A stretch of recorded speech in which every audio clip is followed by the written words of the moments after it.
চিংড়ি মাছের মালাইকারি এটা তো বহু পুরনো একটা পদ। আমি কিভাবে রান্না করি সেটাই তোমাদের সাথে আজকে শেয়ার করব।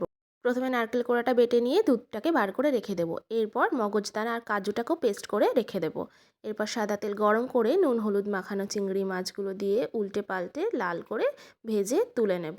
এবার ওই তেলেই গোটা গরম মশলা ফোড়ন দিয়ে পেঁয়াজটাকে দিয়ে ভেজে নেব। এরপর আদা বাটা রসুন বাটা পেঁয়াজ বাটা অল্প জল দিয়ে মশলা ভালো করে কষিয়ে নেওয়ার পর নুন হলুদ লঙ্কার গুঁড়ো দিয়ে আবারও মশলা ভালো করে কষিয়ে নেব। এরপর দিয়ে দেবো অল্প চিনি আর কাজু বাটাটা। সব দিয়ে ভালো করে মশলা কষিয়ে নিয়ে ভেজে রাখা চিংড়ি মাছ দিয়ে মিশিয়ে নেওয়ার পর নারকেলের দুধটা দিয়ে আবারও মিশিয়ে নিয়ে ঢাকনা চাপা দিয়ে রান্না করে নেব প্রায় 15 মিনিট মতো। এরপর ঢাকনা খুলে আবারও সব কিছু মিশিয়ে নিয়ে উপর থেকে দিয়ে দেবো একটুখানি নারকেল কোড়া। এবার সব মিশিয়ে নিয়ে 1 চামচ ঘি আর অল্প গরম মশলা দিয়ে নাড়িয়ে চাড়িয়ে নামিয়ে নিলেই রেডি আমাদের চিংড়ি মাছের মালাইকারি। আমি তো এইভাবে রান্না করি, তোমরা কিভাবে করো অবশ্যই